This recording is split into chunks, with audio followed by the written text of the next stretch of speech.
What's going on, guys? Welcome back to another video on my channel. In this video we're going to be redrafting the number one overall pick from the last 10 years. Hopefully you guys enjoy. So diving right into the video here, so redrafting the number one overall pick from the last 10 years. So I won't be including the 2010 NBA draft class because I actually already did cover that in the last video. Go check that out if you haven't already. But let's get right into the video. So as I said earlier, we're going to be starting the 2011 NBA draft.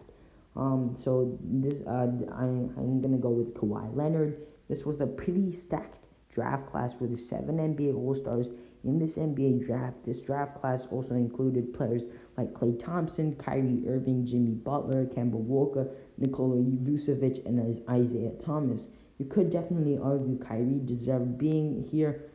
He was the original number one overall pick, because a big reason why LeBron came back to Cleveland was also probably due to that.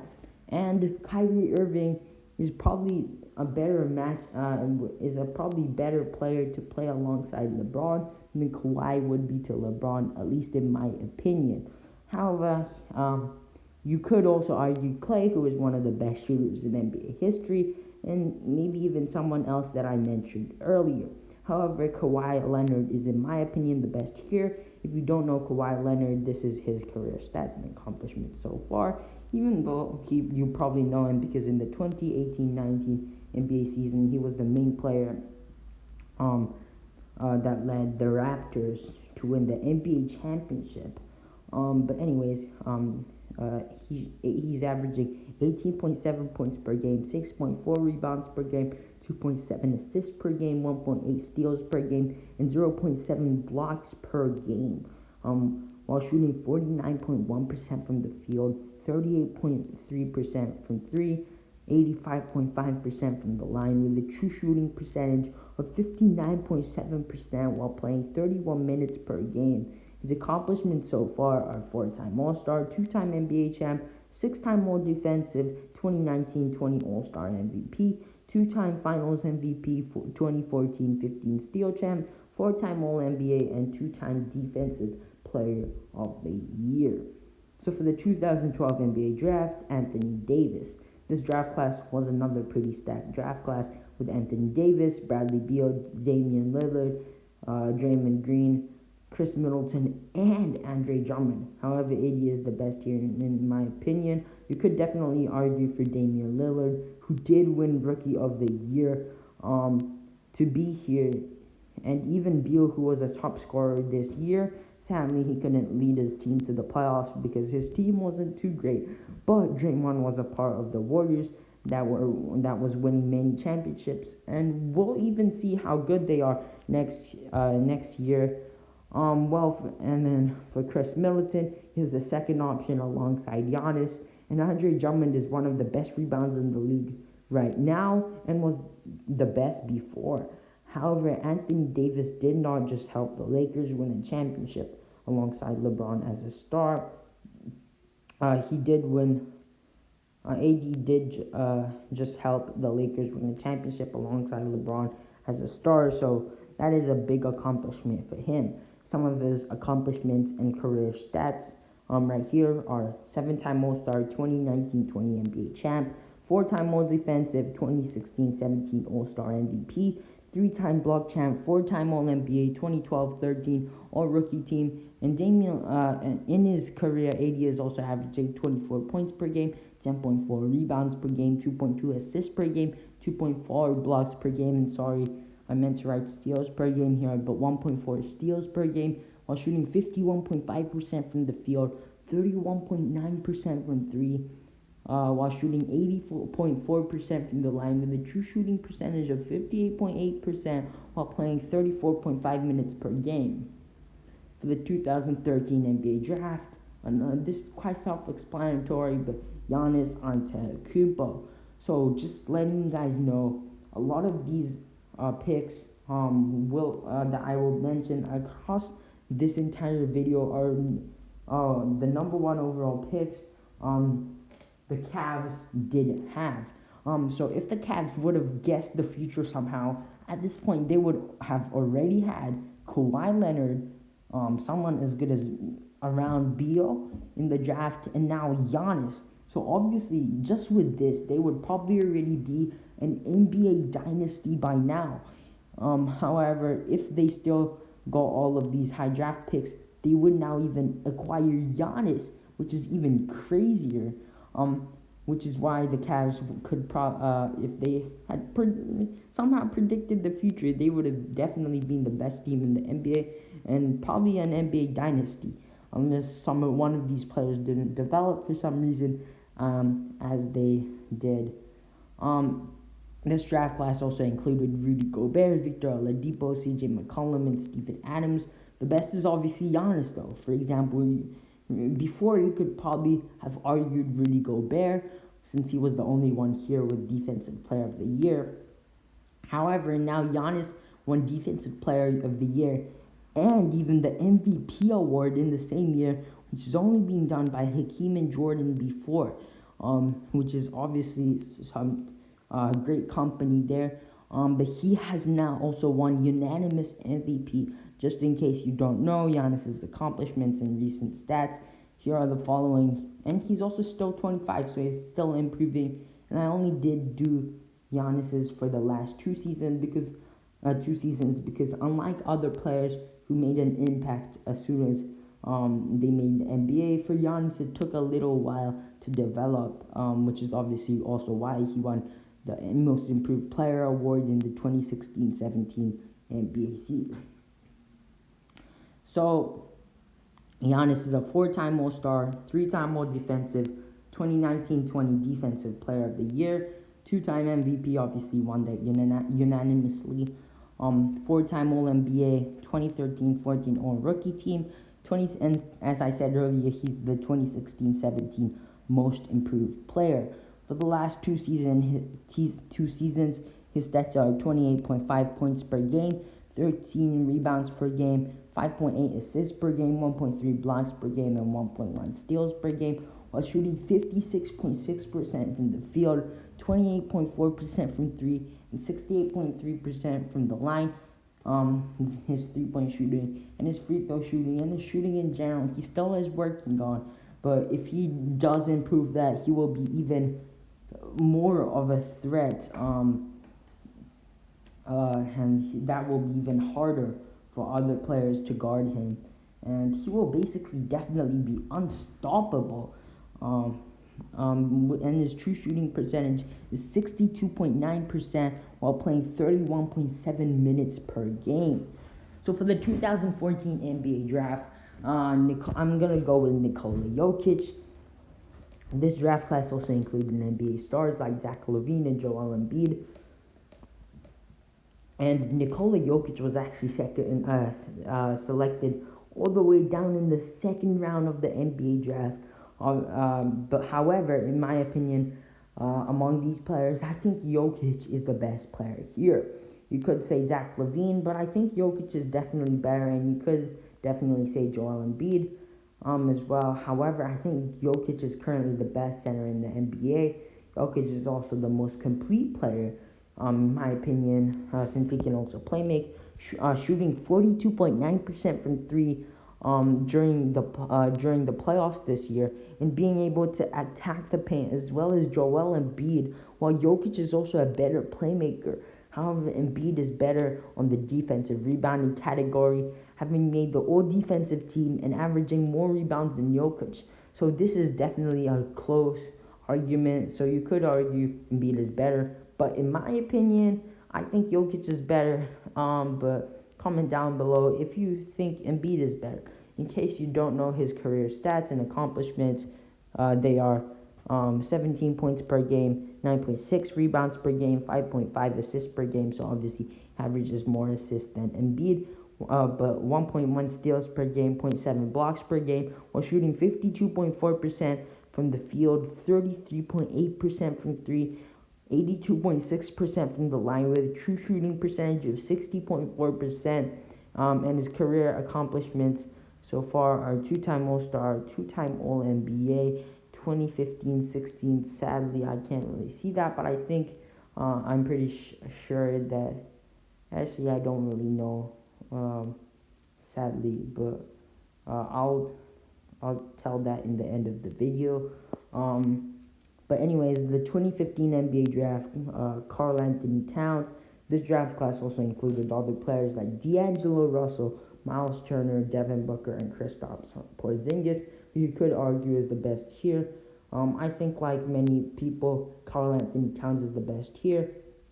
Obviously, D'Angelo Russell, Devin Booker, and Karl Anthony Towns are all pretty good friends, and then people were saying that they could possibly team up in the future. We were obviously already have D'Lo and Cat on the same team, but we'll see if D-Book will also get on the Timberwolves or maybe even on the Suns. I don't know, or maybe even some completely different team. But Cat is also the only two-time All-Star here and the only player here to be part of the All-NBA team. He also won Rookie of the Year, and he was also part of the All-NBA team. He also won Rookie of the Year. Devin Booker, you could definitely argue is the best, but I think Cat is still the best. Kristaps and D'Lo can also be argued to be the best here. While Kristaps didn't make the biggest impact while he was on he was already a really good player on the Knicks. He's obviously developed into an even better player while playing on the Mavs now. But D'Lo also took a while to develop, but now he's a pretty good player. Obviously was an All-Star last season. But Cat's career stats are 22.7 points per game, 11.8 rebounds per game, 2.8 assists per game, zero point 0.8 steals per game, 1.5 blocks per game, while shooting 53.4% from the field, 39.6% from three, while shooting 83.1% from the line, with a true shooting percentage of 62.2%. And as I said earlier, he's a two-time All-Star, and he also did win, and he also is a one-time All-NBA. And so for the 2016 NBA draft, Ben Simmons was drafted in 2016, but had a foot injury, so he didn't play the whole 2016-17 NBA season. However, he is still the best here and has made the most impact. This draft class also included Pascal Siakam and Brandon Ingram, who have both won the Most Improved Player award. So they've obviously both improved, and then now are actually both All-Stars and became an All-Star this year. It also included Malcolm Brogdon, who got a 50-40-90 season, which is obviously a big accomplishment since not many people can say that they are part of the 50-40-90 club. This draft class also included Domantas Sabonis, who became an All-Star this year, Jamal Murray, who did a very good job in the playoffs and then showed how good the Nuggets can be in the future, with Jokic as well, Fred VanVleet and Jaylen Brown as well were in this draft class. However, Ben Simmons did win Rookie of the Year in the 2017-18 season, even though he was drafted in the 2016 NBA draft. Obviously because he was injured, so he was eligible to be like a rookie in the 2017-18 season. He is already, and then even though he got that injury, he's already a two-time All-Star, and this year was an All-Star, part of the All-NBA team. He has also been part of the All-Defensive team, and he has also led the league in steals. His career stats are 16.4 points per game, 8.3 rebounds per game, 8 assists per game, 1.7 steals per game, 0.8 blocks per game, while shooting 56% from the field. Obviously, the one part of the game that is still definitely missing, his three-point percentage is 8.3%, even though this season he actually did attempt 7 3-pointers and actually made 2 of those 3-pointers. And is shooting 59.3% from the line, so he obviously isn't in general the best shooter, but his true shooting percentage is also 57.8%. So for the 2017 NBA draft, this draft class also included other players like Donovan Mitchell, Bam Adebayo, De'Aaron Fox, Jonathan Isaac, and Lonzo Ball. And no one from this draft class actually won the 2017-18 Rookie of the Year. Obviously, as I said, because Ben Simmons did win that award even though he was drafted in the 2016 NBA draft.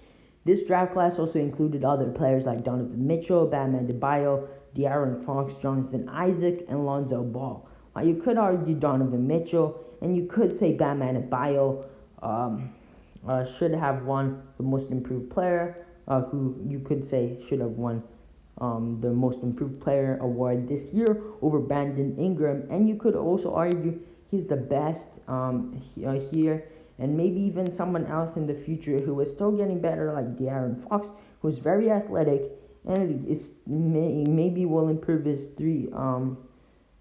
shooting a bit more, but he already is a decent shooter as well as being a pretty good passer, being fourth in the league in assists one season already, as well as Lonzo Ball, who is obviously a very good passer.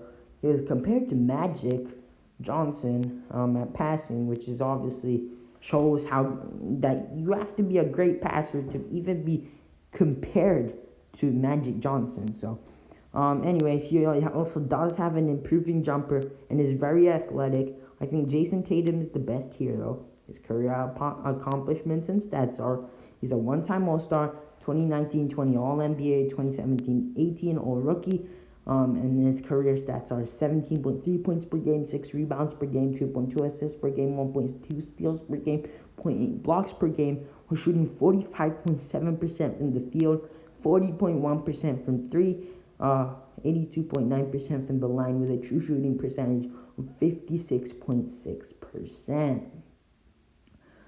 So for the 2018 NBA draft, Luka Doncic is already obviously an All-Star. However, Trae Young is also already an All-Star. However, Luka is overall a better player and has been able to lead his team, which is obviously the Mavericks, and actually have led them to the playoffs.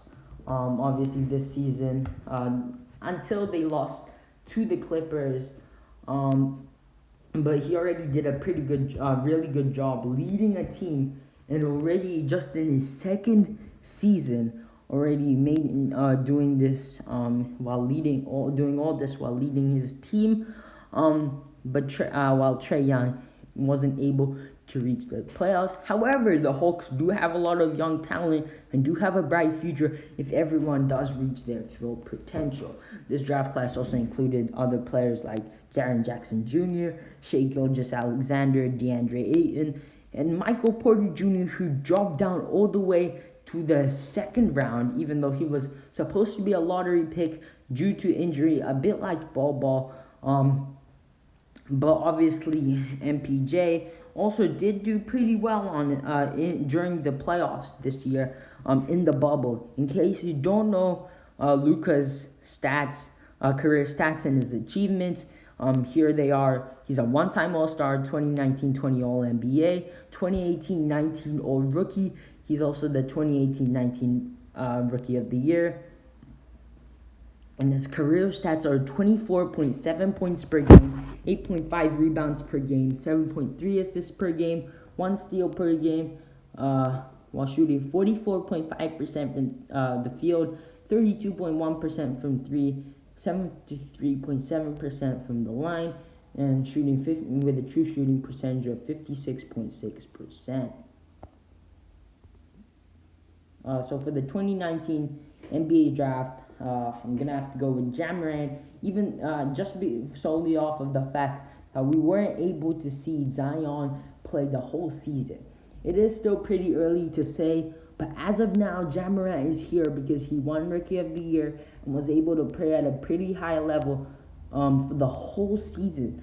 Zion did put up better numbers than Ja Morant while he did play and wasn't injured. However, Ja played way more games than Zion and was able to do what he did, and then Ja was able to do what he did for the whole season. Zion can still definitely earn this spot back if he keeps up his stats next season, or maybe even improves it, unless Ja has a breakout season next season. In the future, maybe someone else I didn't even mention will deserve this spot. I think It is still very early, but as of now, the best is Ja Morant. His stats and accomplishments so far are 2019-20 All-Rookie and 2019-20 Rookie of the Year. And his stats in the one season that he has played so far is 17.8 points per game, 3.9 rebounds per game, 7.3 assists per game, 0.9 steals per game, while shooting 47.7 percent from the field, 33.5% from three, 77.6% from the line, with a true shooting percentage of 55.6%. So he is still improving his shot, but he has already made some highlights. For example, that dunk that he nearly did on Kevin Love, looking a bit like Vince Carter there, which is crazy. And then also that ankle breaker that he already got, and that poster on Aaron Baines. By the way, I forgot to tell you guys earlier, but for the 2015-16 for Nikola Jokic, it was the All-Rookie team. What's going on, guys? Welcome back to another video on my channel. Today we will be redrafting the #1 overall pick from the last 10 years. Hopefully you guys enjoy.